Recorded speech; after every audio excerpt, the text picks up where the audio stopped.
Paz a todos os irmãos e irmãs que estão presentes, aqueles que estão nos vendo de casa. E é sempre uma alegria estar falando a palavra do Senhor aqui para os irmãos, é sempre um prazer, né? E espero que essa manhã o Senhor possa comunicar algo ao nosso coração. Nós não sabemos a necessidade de ninguém, nem as particularidades de cada um, mas o Senhor sabe. O Espírito do Senhor sonda os corações, sabe exatamente o que você precisa para essa manhã. Eu espero que essa palavra ajude a te dar direção naquilo que, dentro das circunstâncias que possivelmente você esteja passando. Amém, irmãos? Vamos abrir as nossas Bíblias lá no Salmo 119, 71, versículo 71. Salmo 119, 71. O Salmo 119 é o maior salmo dos salmos e o maior capítulo da Bíblia também. E a ênfase desse salmo é sempre uma exaltação ao Senhor e à sua palavra. A necessidade que nós temos de conhecer a palavra, praticar a palavra e o efeito que ela tem no nosso viver. E esse versículo que nós escolhemos para essa manhã não é diferente. É um versículo que vai tratar sobre o tratamento do Senhor em nossas vidas e como isso vai refletir no nosso aprendizado com relação aos seus mandamentos e seus decretos. Salmo 119, 71 diz assim: foi bom para mim ter sido castigado. Esse castigado pode ser usado como provado, como sofrido, como afligido, dependendo da sua versão. Mas o salmista aqui, que não foi Davi, falou, e esse salmo foi escrito muito tempo depois, talvez lá no tempo do exílio, ele diz que foi bom para mim ter sido castigado. Aqui, a primeira palavra que aparece no salmo, na minha versão pelo menos, é foi, que é um verbo, está, quem é de português aí, se eu estiver errado, depois me puxa a orelha. Esse verbo, ele está no pretérito perfeito, ele está no passado perfeito. Por que isso é importante? Porque esse salmista, ele está falando de uma situação que ele passou de sofrimento e aflição, que ela teve começo, meio e fim, e hoje ele olhando para trás, olhando para aquela situação que ele passou, ele vê o benefício que aquela situação trouxe para ele. Por isso que ele colocou, ele não falou assim, é bom passar. É bom passar, uma vez que você entende, todo sofrimento que você passar é bom, mas talvez tenha sido o primeiro sofrimento dele, talvez de longo prazo, aí ele olhou para trás, depois que aquele sofrimento se completou, ele falou, poxa, foi bom. Agora que eu estou vendo, foi bom ter passado por isso. Agora eu estou vendo os benefícios que isso me trouxe.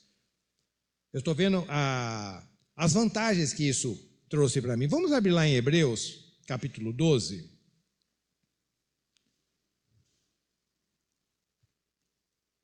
Hebreus, capítulo 12, versículo 11. Olha que o escritor aos Hebreus fala sobre essa questão do sofrimento, porque essa igreja de Hebreus, eles estavam passando por uma grande perseguição, sendo mandado para a cova de leão, eles estavam sendo espoliados, os seus bens estavam sendo espoliados, estavam sendo tirados os bens deles. Então a igreja, que era formada de judeus, especificamente, essa carta foi escrita para judeus convertidos, eles estavam passando por uma situação muito difícil, e por causa dessas perseguições e desses sofrimentos, o som está bom aqui para todo mundo? Tá bom para os irmãos aí atrás? Está tendo um aqui, por isso que eu estou perguntando. Então, porque eles estavam passando por esse momento de perseguição, muitos deles estavam recuando na fé, muitos deles estavam se desanimando, muitos deles estavam querendo voltar para o judaísmo. Aí o escritor aos Hebreus fala assim, não, o que vocês estão passando, vocês vão ver que lá na frente vai ser benéfico. Olha o que está escrito lá em Hebreus 12, 11. Toda correção, de fato, no momento em que ocorre, não nos parece ser motivo de contentamento. Porque na hora que você está passando pela aprovação, ou seja, quando você está no processo de sofrimento, no processo de provação, no processo de aflição, aquilo não parece bom. Não adianta me enganar, que gostoso, não, você sente a dor do momento que você está passando. Então, quando você está no processo, ele não é motivo de contentamento, mas de frustração. Você pensa até em desanimar. Mais tarde, no entanto, produz o quê? Fruto de justiça para todos aqueles que por ela foram disciplinados. Então, quando você permite que esse processo se conclua em você, então você vai ter fruto disso aí. Você vai olhar para trás e falar, foi bom. O salmista tinha razão, ele não era masoquista, não. Ele sabia o que ele estava falando. Foi bom. E muitos sofrimentos, irmãos, e muitas aflições que nós passamos na nossa vida, porque tem vários tipos de aflição, né? A gente vai falar de uma específica, que tem aflições que elas são decorrentes de você simplesmente crer no Evangelho. Às vezes a pessoa, porque creu no Evangelho, ele perdeu vários amigos, foi mandado embora de casa, às vezes um emprego que ele tinha, ele foi obrigado a abrir mão, porque ele era obrigado a fazer coisas ali naquele emprego que não eram muito lícitas, e agora, por causa do Evangelho, ele é obrigado a abrir mão. É um tipo de sofrimento. Mas o sofrimento que nós vamos especificar aqui, tratar hoje de manhã, é um sofrimento preventivo. Porque existem sofrimentos que ele é preventivo. Então, à medida que nós fomos discorrendo a mensagem, os irmãos vão entender que alguns sofrimentos que nós passamos na nossa vida e nós permitimos que ele se conclua, né? Eles são preventivos para nos fazer melhor, para que o nosso caráter seja mais parecido com o caráter de Jesus. E só voltando, que eu esqueci, né?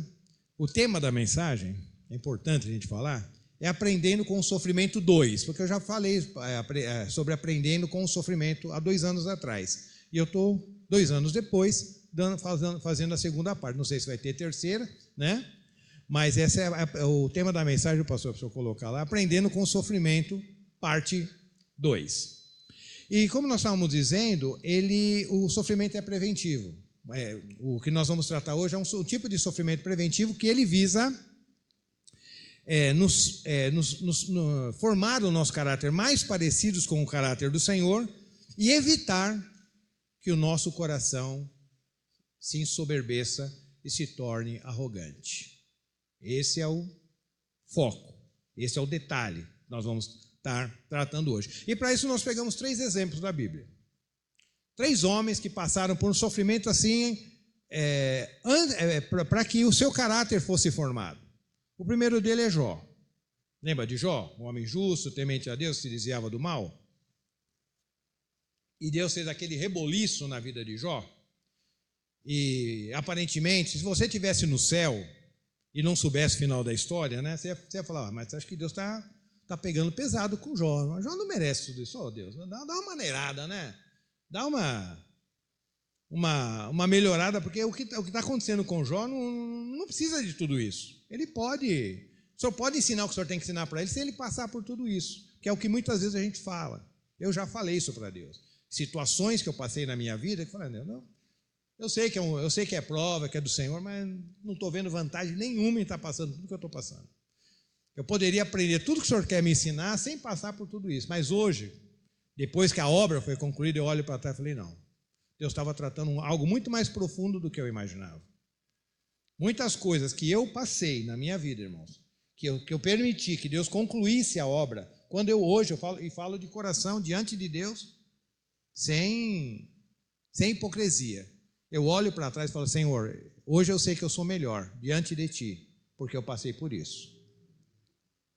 Principalmente na área de orgulho, principalmente na área de presunção. Façam rapidinho para os irmãos. 12 minutos já. Rapidinho para os irmãos. No meu casamento, eu tinha um padrão de casamento, não vou entrar em muitos detalhes, que eu achava que o casamento do cristão tinha que ser perfeito. Eu tinha isso claro na minha cabeça. O casamento do cristão não tinha que ter problema. Um casal cristão não tinha que brigar, não tinha que discutir. Tudo que acontecia, eles tinham que levar diante de Deus, orar, pegar um texto da Bíblia, ver qual dos dois está errado, se perdoar e acabou. Eu até vivi um tempo assim, uns 10 anos assim. Até que começou a entrar coisas dentro do meu casamento, com doenças, e quando nasceu os filhos, a forma de educar, que o filho não... aquilo que eu tinha idealizado para os meus filhos não foi bem aquilo que aconteceu. Aí quando eu me vi diante dessas situações, eu me frustrei. Aí eu falei, não, mas não é possível. Eu fiz tudo direitinho, eu eduquei meus filhos, contava história toda noite, orava com eles e tal, e ensinava, e parece que meus filhos não entenderam. Não que meus filhos sejam terríveis. Mas muitas coisas, num certo tempo, num certo período, eu percebi que estava fugindo do meu controle. Eu falei, não, mas não é isso que eu planejei. Não é isso que eu planejei. Mas mal sabia eu, na época, que era Deus me tratando. E eu estava dentro de um processo, eu não sabia. E hoje, quando eu olho para trás, eu louvo a Deus por tudo aquilo que eu passei. Eu louvo a Deus por tudo aquilo que eu passei. Todos os desgastes dentro do meu casamento, momentos que eu me frustrei, momentos que eu tentei desistir, momentos que eu tentei chutar o balde, tudo isso, irmãos, aconteceu na minha vida. E eu crente, hein? Crente, crendo na palavra, não desviei, não. A minha frustração era essa. Eu não desviei, não. Firme no Senhor, orando e não entendendo nada que estava acontecendo. Mas era um processo. E hoje eu olho e falo, não, foi bom ter passado por tudo isso. Isso, além de ter me amadurecido, tirou do meu coração uma arrogância que eu tinha com relação a esse detalhe, sem contar os outros. O meu casamento é o padrão. O casamento tem que ser igual ao meu, pelo menos durante os 10 anos que eu vivi, eu e a Margarete. Tem que ser assim. E depois que a gente passou pelo processo, a gente viu que não é bem assim. E Jó também tinha esse problema. Ele era um homem justo, temente a Deus, se desviava do mal, mas ele tinha, nós já falamos isso algumas vezes aqui, uma teologia distorcida. Ele achava que para agradar a Deus, se agradava a Deus através dos seus méritos. Quer dizer, eu tenho que me esforçar para agradar a Deus. Jó não tinha a noção de graça que nós temos hoje. Que Deus nos recebe por misericórdia e por graça, não é porque eu mereço alguma coisa.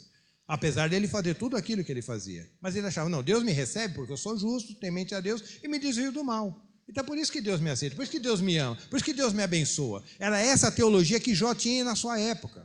Quando você vê o livro, você percebe que é assim que eles pensavam, que a bênção de Deus era uma bênção meritória. Deus só abençoa quem merece. E Deus tinha que tirar isso do coração de Jó. E ele precisava de um homem como Jó, com todas aquelas qualidades, para que ele pudesse tratar, porque senão ele não podia tratar com qualquer um. Tinha que ser um Jó. Um homem justo, temente a Deus, falou, olha, está vendo, Jó? Você é justo, temente a Deus, mas mesmo assim, você é pecador. Você precisa da minha misericórdia. E eu quero que você entenda que eu não te abençoo porque você é justo, temente a Deus. Eu te abençoo porque eu te amo. Independente. Tanto é que ele faz chover sobre justos e injustos, né? Podia chover só sobre justos, né? Ele abençoa justos e injustos. Por quê? Porque ele ama. E quando Deus terminou o tratamento com Jó, que Jó permitiu Deus tratar, quase que ele sai no meio do caminho, na frustração, ele dizia, lembra que ele até pediu a morte? Senhor, por que eu não morri no ventre da minha mãe e tal? Ele estava querendo interromper o processo, mas graças a Deus que ele foi fiel e foi até o final. Jó 44, aí a gente percebe que Jó entendeu o tratamento, começou a entender. No final do tratamento ele começou a entender o porquê de tudo aquilo. Que quando Deus o interrogou, ele fez um monte de perguntas durante o livro, e depois Deus começou a interrogá-lo, fazendo uma série de perguntas retóricas para ele, que ele não tinha resposta. Aí quando ele percebeu realmente a sua insensatez, ele fala assim no 44, sou pecador. Mas não era justo, temente a Deus, te dizer, era justo. Mas quando ele teve uma visão clara, quando ele se viu diante de Deus mesmo, ele teve a percepção real de quem é Deus, aí ele reconheceu, sou pecador. Como posso dignar-me a responder-te? Pelo contrário, tapo minha boca com as mãos para evitar as palavras más. E lá no 42, 5 e 6, ele diz assim, Jó 42, 5 e 6, de fato, meus ouvidos já tinham ouvido a teu respeito. A gente já disse, o Jó, ele só tinha, parece que ele realmente tinha um conhecimento limitado de Deus. Ele não tinha um conhecimento profundo de Deus. Então ele precisava passar por aquele processo de tratamento para que ele conhecesse Deus na sua intimidade, ele ser mais íntimo com Deus. E aí no 5 ele fala, 42, 5, de fato, meus ouvidos já tinham ouvido a teu respeito, contudo agora, meus olhos te contemplam. Esse agora quer dizer, no final do processo, os meus olhos te contemplam. Por essa razão, menosprezo a mim mesmo e me arrependo sinceramente no pó e na cinza. Então, qual é a finalidade do tratamento de Deus? A finalidade do tratamento de Deus é mostrar quem você é e quem nós somos. Pecadores que necessitamos da graça de Deus, por melhor que você seja. Ainda que você seja justo, temente a Deus, se desviando do mal, ore 2 horas por dia, leia a Bíblia todo dia e conheça, mesmo que você tenha todos esses qualificativos, você é um pecador e precisa da misericórdia de Deus. E quando você acha que faz tudo isso e está acima dos demais, Graças te dou, Senhor, porque eu não sou como os demais homens, que nem aquela parábola que Jesus conta. Então e aí o Senhor é obrigado a te quebrar, através de situações, para que você realmente reconheça quem você é. E é qual a conclusão que nós chegamos? A conclusão de Jó: sou um pecador. Um outro homem que passou por um tratamento de Deus preventivo, porque nós não sabemos o que seria de Jó se Deus não tivesse tratado ele. Imagina se o livro de Jó terminasse no capítulo 1. Aquele homem todo lindo, maravilhoso, né, que guardava a família e papapá. Né? Então ainda bem que ele permitiu que Deus o tratasse até o final. Um outro homem que não tem o mesmo calibre de Jó, mas que Deus teve que tratá-lo de forma preventiva para que a coisa não ficasse ruim, é um homem chamado Nabucodonosor, que está no capítulo 4 de Daniel. O que aconteceu com Nabucodonosor? Nabucodonosor, ele era o imperador do mundo na época. Ele era o homem mais poderoso da terra na época dele, na época de Daniel, ali na Babilônia. Aí o Nabucodonosor, ele teve um sonho. Ele teve um sonho que ele viu uma grande árvore, e essa árvore tocava até o céu, no sonho dele. E essa árvore era cheia de pássaros, dava muitos frutos, alimentava todos os animais ficavam debaixo dessa grande árvore para ter sua sombra. Então essa árvore era o centro da terra e alimentava a todos e abençoava a todos. Mas chegou um certo momento que veio um anjo, olhou para aquela árvore e falou: essa árvore deve ser arrancada, mas deixa o tronco e as raízes dessa árvore. Aí o anjo veio, cortou aquela árvore e ficou só o tronco e as raízes. E aí continuou dizendo que aquela árvore ficaria 7 anos naquela situação e seria rodeada de matos e capins e tudo mais. Aí Nabucodonosor ficou com aquele sonho na cabeça. Falou: mas o que significa esse sonho? Na verdade, ele chama até de pesadelo. O que é esse pesadelo? O que significa esse pesadelo? Ele chamou todos os magos, todos os homens lá da feitiçaria da época dele, e ninguém sabia dar resposta, até que ele chamou a Daniel. Vamos ler dentro do sonho de Nabucodonosor, o versículo 14 e versículo 15, capítulo 4 de Daniel, versículo 14 e 15, que diz assim: e eis que ele bradou em alta voz, o anjo, né?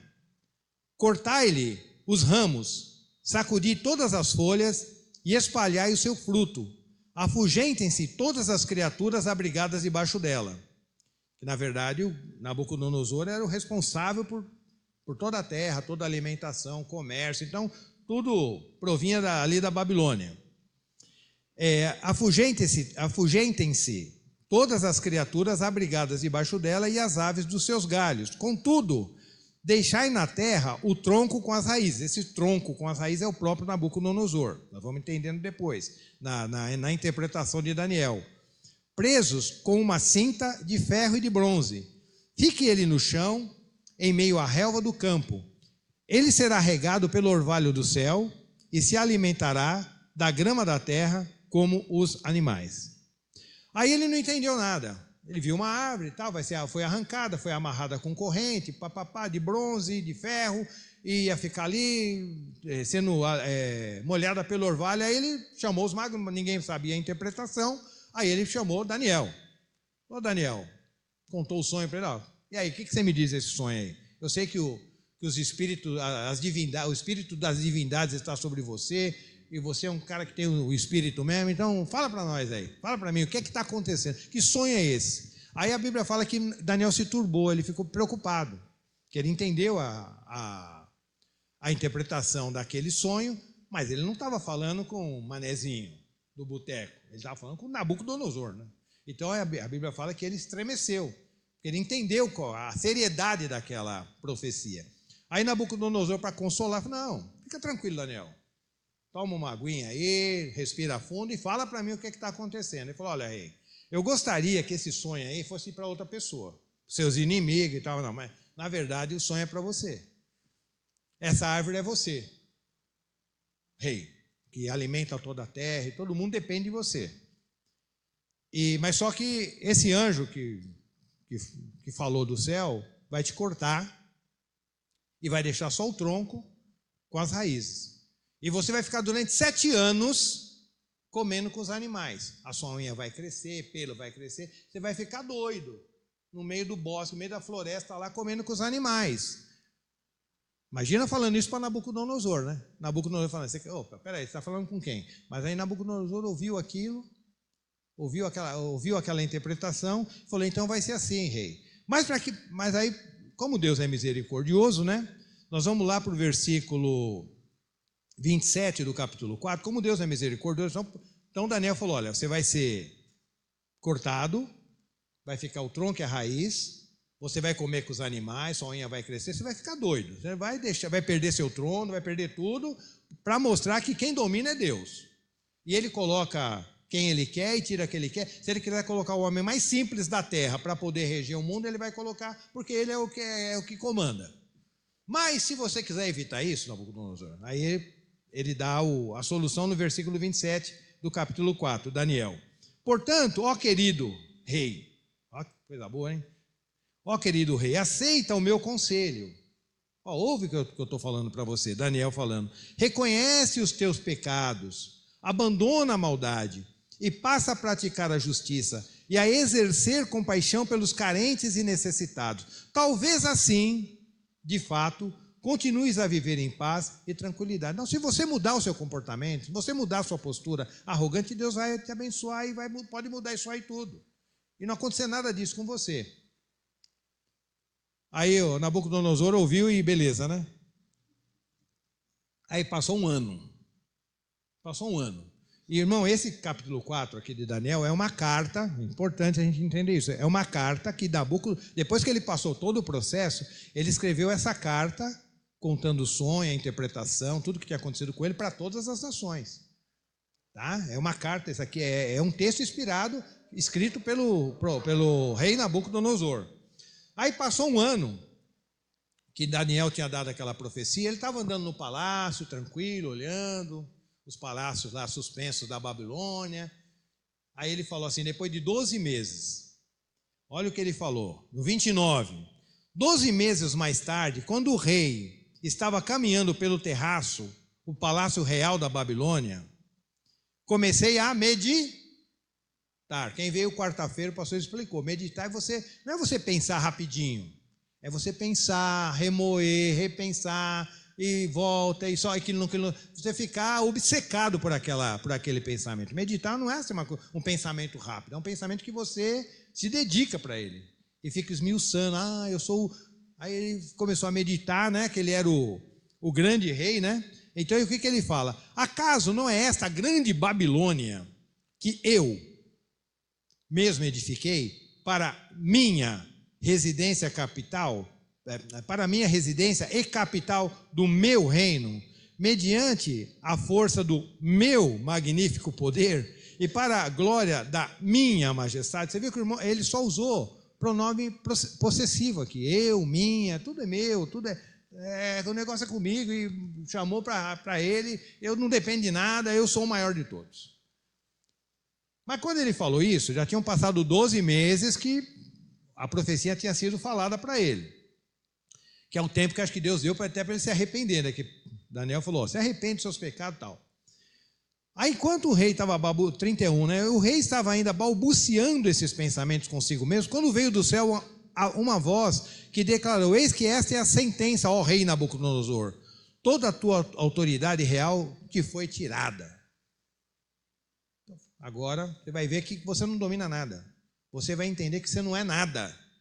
Você pode ser Nabucodonosor, você pode ser Trump, você pode ser Bolsonaro, pode ser quem você quiser, Xi Jinping, lá. Quem manda sou eu, é isso que Deus falou. Quem domina sou eu.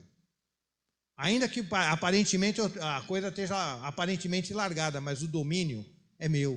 Então eu vou mostrar que eu vou arrancar você do meio dos homens. E vou colocar você para comer grama, ele comeu capim, literalmente, viu, irmãos? Como um boi. O texto aqui está falando que ele comeu capim como um boi. Depois você lê o capítulo inteiro na sua casa. Então ele ficou nesse processo de cativeiro, ali, doido, lá no meio do mato lá, durante 7 anos. Durante 7 anos Deus permitiu esse processo em Nabucodonosor, mas para quê? Por quê? Por que Deus fez isso com Nabucodonosor? Ele não tinha feito nada ainda, ele estava um cara que estava alimentando a terra, um cara que estava sendo útil para a humanidade na sua época, bem ou mal. Porque Deus, na sua infinita sabedoria, já estava prevendo que se ele não parasse Nabucodonosor poderia trazer um grande prejuízo, não só para ele, como para toda a humanidade. Então, às vezes, Deus permite processos na sua vida, irmão, para você não se estragar e estragar a vida de outros. Logicamente, guardando as devidas proporções. Nabucodonosor ia fazer um estrago grande, mas você pode fazer um estrago grande também, se Deus não parar você, dentro de um processo. Se você não permitir que ele faça a obra dele, que ele precisa fazer na sua vida, e você começar a se achar, é a minha casa, é o meu reino, é a minha profissão, eu sou isso, e Deus às vezes fala, peraí, eu vou mostrar para você que é o céu que domina, e aí vou colocar você um pouquinho na reserva, comer um pouquinho de capim, para você voltar o seu coração para o lugar certo. E foi exatamente isso que Deus fez com Nabucodonosor. E vamos ver lá, olha, no capítulo 34,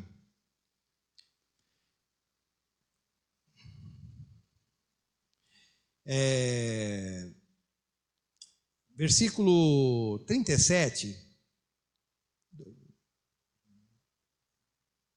Vamos ler do 35 ao 37, porque o texto é longo. Capítulo 4, 35 a 37 de Daniel. Todos os povos da terra são como nada diante dele. Ó. Antes é a minha casa, meu reino, agora ele já está. Depois que ele passou pelo processo, olha como mudou o coração do homem. Todos os povos da terra são como nada diante dele Deus. Ele age como bem lhe apraz, Deus, com os exércitos dos anjos e com os habitantes da terra. Ninguém é capaz de se opor à sua vontade ou questioná-lo dizendo, explica-te como ages assim. Quem vai chegar para ele, Deus, por que o senhor está fazendo desse jeito? Nabucodonosor entendeu isso. Sim, naquele momento voltou-me o bom juízo, depois de 7 anos, né? E eu recuperei a honra, a majestade e a glória do meu reino. Meus conselheiros e os nobres me procuraram, meu trono me foi restaurado e a minha grandeza veio a ser ainda maior do que em tempos passados. Porque ele aceitou o tratamento. Mas olha o 37. Importância.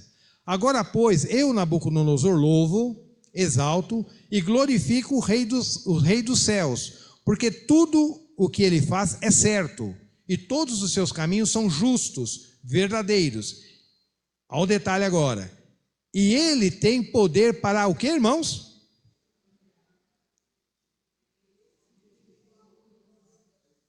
Não é para tremer aí? Não é para a gente tremer? E ele tem o poder para humilhar aqueles que vivem com arrogância. Irmãos, vamos levar isso a sério. Aqui Deus fez com Nabucodonosor, mas ele não é. Pode ser comigo, pode ser com você. Então a gente tem que. É um momento de refletir o nosso coração. Será que o meu coração. Será que eu estou passando por um processo, justamente um processo preventivo, para que Deus arranque do meu coração as coisas, os entulhos que tem, para que eu seja menos soberbo, menos arrogante e mais humilde diante de Deus? É importante, irmãos, é importante. Segundo aos Coríntios, capítulo 12, versículo 7. Irmão, se eu passar um pouquinho, me perdoe, porque tem certas coisas que a gente tem que ir até o final. Mas eu não estou muito longe de terminar, não. Coríntios, segunda carta de Paulo aos Coríntios, capítulo 12, versículo 7. Olha o que está escrito aqui. Também foi um tratamento preventivo de Deus para Paulo. Paulo passou por muitas aflições. Foi chicoteado muitas vezes, foi preso muitas vezes, mas nenhuma delas ele pediu para Deus tirar. Ah, Senhor, me tira dessa prisão. Ah, Senhor, eles estão me dando 49 chicotadas. Mas pelo menos 20, tá bom, né? Não. Tomou 5 quarentenas menos uma, só de chicote, prisões várias vezes, e ele nunca orou para Deus o livrar. Mas nesse caso ele orou. Orou 3 vezes. Eu não acho que esse espinho na carne foi uma prova mais difícil do que a que ele já passou. Foi uma das muitas provas que ele passou. Mas nessa especificamente ele pediu para Deus tirar. Vamos lá no 7, que diz assim: e para impedir que eu me tornasse o quê? Por causa das grandezas dessas revelações, porque Deus tinha mostrado muitas coisas para ele, não é porque ele estava em pecado, não, irmão, é porque Deus estava mostrando coisa boa para ele, mostrou o céu para ele. Lá no versículo 1 fala que ele viu coisas no céu que ele não podia nem falar. Ele nem colocou na primeira pessoa, eu, Paulo, ele foi um certo homem, ele estava tão temendo a situação, ele estava falando com tanto cuidado aquela revelação que ele tinha medo de extrapolar, de passar a linha. Aí no 7 a gente sabe que é ele, porque ele colocou aqui, e para impedir que eu me tornasse arrogante, por causa da grandeza dessas revelações, foi-me colocado um espinho na carne, um mensageiro de Satanás para me atormentar. 8. Por 3 vezes roguei ao Senhor que removesse de mim. Entretanto, ele me declarou, a minha graça te é suficiente, pois o meu poder se aperfeiçoa na fraqueza. Sendo assim, de boa vontade me gloriarei nas minhas fraquezas, a fim de que o poder de Cristo repouse sobre mim. Então, nessa prova específica do espinho da carne, foi uma prova, uma aflição, um sofrimento preventivo da parte de Deus para que Paulo não se exaltasse, para que o evangelho não ficasse comprometido por causa da arrogância de Paulo. E era Paulo. Nós estamos falando de Paulo. Vamos lá para Hebreus, irmãos, capítulo 5. Aí a gente vai falar do exemplo dos exemplos, né? Quem será o exemplo dos exemplos, né? Hebreus capítulo 5, versículo 8, diz assim: mesmo considerando o fato de ele ser filho de Deus, Cristo, o que aconteceu? Ele aprendeu o quê? A obediência por intermédio das aflições que padeceu. Então, aqui a gente percebe a finalidade pedagógica do sofrimento, a finalidade pedagógica da aflição. Então, Jesus não sofreu pelo sofrimento, sofreu pelo sofrer. Ele sofreu para que ele aprendesse a obediência a Deus. E muitas vezes, como um certo irmão já falou no passado, muitas vezes Jesus aprendeu a obediência pelo que ele sofreu. E muitas vezes nós sofremos a vida inteira e não aprendemos nada. Só sofremos e não aprendemos. Porque muitas vezes interrompemos o processo de Deus. Que infelizmente a gente tem essa possibilidade. Deus está tratando com você, mas você interrompe o processo. Mas o Senhor permitiu que toda a obra dele fosse consumada. Tanto é que ele usa o verbo no pretérito perfeito. Ele aprendeu. Ele permitiu que toda a obra que Deus estivesse fazendo aí fosse concluída. E ele aprendeu a obediência por causa daquilo. Então, irmão, nós temos a tendência de interromper o tratamento de Deus. Nós temos essa tendência. Então, às vezes você está dentro do processo. Quando você passa o processo, que foi o meu caso, demorou uns 15 anos, mas graças a Deus, Deus me deu graça para mim suportar muitas coisas desse processo. Aí quando você olha para trás é tranquilo, mas quando você está dentro do processo não é fácil. E quando você está no processo, você tem a tendência de interromper. E como que a gente interrompe esse processo? Vamos lá para Hebreus 3:8. Nós estamos já em Hebreus, né? Hebreus 3, 7, 8. Diz assim, Hebreus 3, 7, 8. Assim como proclama o Espírito Santo, hoje, se ouvirdes a sua voz, não endureçais o vosso coração, como ocorreu na rebelião durante o tempo da provação no deserto, onde os vossos pais me tentaram, pondo-me à prova, ainda que durante 40 anos tenham contemplado as minhas obras. Então, uma das maneiras de você interromper o processo de Deus é blasfemando, é rebelião. Sabe quando a coisa está pegando, está apertando? O sapato está apertando e você começa a blasfemar? Não sei por que está acontecendo isso comigo. Eu não aguento mais essa vida. Antes de eu ser crente era melhor, né? Já vi um irmão falar uma vez para mim. Eu não vou voltar para a escola de samba, porque quando eu estava lá na escola de samba, pulando o carnaval, não me acontecia isso. Eu era pastor já, mas estava passando por uma crise e falou um negócio desse. E às vezes a gente fala mesmo, não é coisa dele. Então, uma das maneiras de nós interrompermos o processo de Deus é blasfemando. E outra maneira de a gente interromper o processo de Deus, irmãos, está lá em Hebreus mesmo, 10:39. Hebreus 10:39 diz assim: no entanto, nós não somos os que regridem para a perdição, mas sim dos que creem e salvos seguem avante. Então, outra maneira de nós interrompermos o processo de Deus é recuando. A hora que a coisa começa a apertar, você começa a voltar, a desviar, a tentar facilitar, a tentar um atalho, quando Deus não tem atalhos, tem que ir por esse caminho. Aí você começa a querer tentar desviar, começa a recuar daquele processo.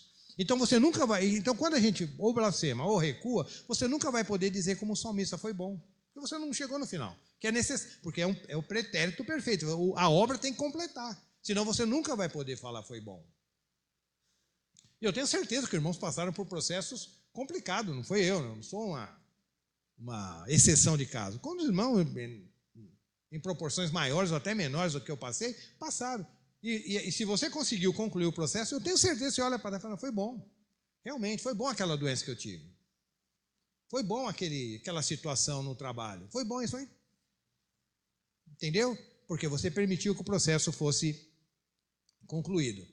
E uma outra coisa que nós fazemos para interromper o processo de Deus, está lá em Tessalonicenses, primeira carta aos Tessalonicenses, capítulo 5. Primeira carta aos Tessalonicenses, capítulo 5, versículo 19. Quando a coisa está apertando, quando a coisa está doendo, está machucando, nós temos essas tendências aqui, ó. Não apagueis o fulgor do Espírito. Sabe quando a coisa está apertando e você começa a desanimar, a não orar mais, a não querer mais nada com Deus? Porque aqui não está falando que você vai apagar o Espírito. Aqui ele vai falando que você vai apagar o fulgor do Espírito. O que é fulgor? É o brilho. Você pode até ter o Espírito, mas sem brilho. Você tem luz, mas apagada. Não adianta uma lâmpada sem apagada. Não serve para nada. Uma lâmpada apagada e uma parede é a mesma coisa. Então, você... Lembra quando o Davi falou, Senhor, não me tires de mim a alegria do teu Espírito? O Espírito ele podia não perder, mas você pode perder a alegria do Espírito. Você pode perder o fulgor do Espírito. E as aflições podem forçar que você perca esse fulgor. Levar você a desanimar na sua caminhada, tentar recuar, começar a blasfemar. E tudo isso interrompe o processo. E por interromper o processo, você nunca vai poder dizer, foi bom eu ter passado por aflição. Porque agora eu consigo guardar os seus decretos. E terminando, irmãos, vamos voltar lá no Salmo 119? E vamos ficar em pé? Salmo 119, 71. Vamos ficar em pé. O grupo de louvor pode vir à frente já.